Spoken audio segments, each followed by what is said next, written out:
નમસ્કાર ખેડૂત મિત્રો, કૃષિ પ્રગતિ યુટ્યુબ ચેનલમાં આપનું હાર્દિક સ્વાગત છે. આજે આપણે વાત કરીશું દિવેલાના પાકમાં સુકારો તેમજ મૂળ ખાઈના રોગના લક્ષણો અને એના સંકલિત નિયંત્રણ વિશે. ગુજરાતના ઘણા ખરા વિસ્તારોમાં અત્યારે સુકારો અને મૂળ ખાઈ રોગના લક્ષણો જોવા મળી રહ્યા છે. તો આગળ વાત કરીએ દિવેલા પાકમાં સુકારો અને મૂળ ખાઈ રોગનું સંકલિત નિયંત્રણ. ખેડૂત મિત્રો, સુકારના લક્ષણો જોઈએ તો રોગની શરૂઆતના છોડના ટોચના પાન પીળા પડે છે, જે પાછળથી કિનારીઓથી આછા બદામી રંગના થઈ ખરી પડે છે. ઘણી વખત રોગિષ્ટ છોડની અમુક ડાળીઓ સુકાઈ જાય છે, જ્યારે બાકીની ડાળીઓ તંદુરસ્ત રહે છે.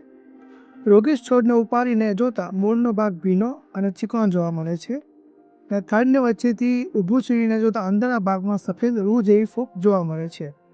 થડની રસવાહિનીઓ કાળી થયેલી જોવા જણાય છે. ત્યારબાદ આપણે મૂળ ખાઈ રોગનું જે લક્ષણો છે એ જોઈએ તો રોગની શરૂઆતમાં છોડ પાણીની ખેંચ અનુભવતો હોય તેવો જણાય છે.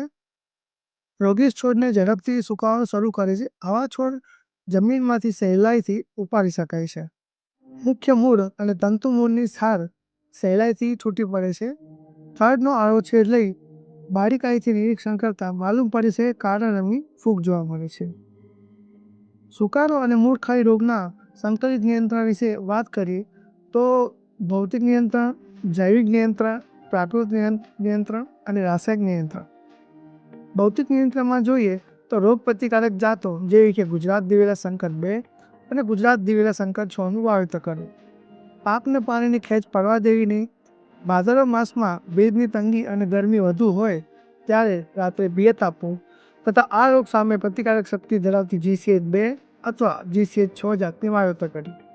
સુકારા સામે સંપૂર્ણ પ્રતિકારક જાત ગુજરાત દિવેલા સંકર 6 અથવા અંશતઃ પ્રતિકારક જાત ગુજરાત દિવેલા સંકર 4 અને સંકર 5નું વાવેતર કરવું.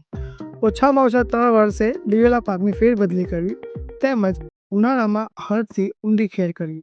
સાથે સાથે છાણિયા ખાતરનો બહોળા પ્રમાણમાં ઉપયોગ કરવો અને લીલો પડવાશ પણ કરવો. રોગિષ્ટ છોડને ઉપાડીને તેનો નાશ કરવો. ત્યારબાદ ખેડૂત મિત્રો પ્રાકૃતિક ખેતી કરતા હોય તેવા ખેડૂતો માટે પ્રાકૃતિક નિયંત્રણમાં ફૂગ અને વાયરસ દ્વારા ફેલાતા રોગોના નિવારણ માટે 3 લીટર ખાટી છાશમાં 100 લીટર પાણી ભેળવી છંટકાવ કરો. જે ખાટી છાશ વાપરે 3 થી 4 દિવસ જૂની હોવી જોઈએ. હવે ખેડૂત મિત્રો જે ખેડૂતો જૈવિક નિયંત્રણ કરતા હોય તેમાં ચોમાસુ દિવેલાની ખેતી કરતા ખેડૂતોને મૂળના કવાળા સાથે સાથે સુકારના અસરકારક અને અર્થક્ષમ નિયંત્રણ માટે ટ્રાયકોડર્મા હર્જિયાનમ પાવડરની બીજ માવજત 4 ગ્રામ પ્રતિ કિલો તેમજ હેક્ટરે 2.5 કિલો ટ્રાયકોડર્મા હર્જિયાનમ પાવડર 100 કિલો છાણિયા ખાતરમાં અઠવાડિયા પહેલાં સંવર્ધિત કરી વાવેતર સમયે ચાસમાં આપવાની ભલામણ કરવામાં આવે છે.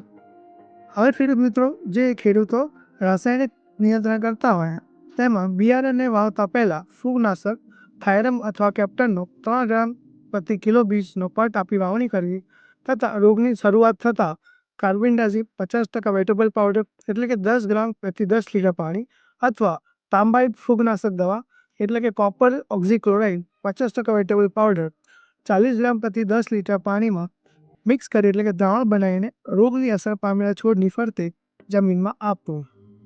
ખેડૂત મિત્રો કૃષિ પ્રગતિ એપ્લિકેશન ડાઉનલોડ કરવા માટે તમે પ્લે સ્ટોર પર કૃષિ પ્રગતિ સર્ચ કરીને ડાઉનલોડ કરી શકો છો અને સાથે સાથે પાકની સંપૂર્ણ માહિતી મેળવી શકો છો. તેમ છતાં કૃષિ પ્રગતિ ટીમનો સંપર્ક કરી શકો છો. ખૂબ ખૂબ આભાર.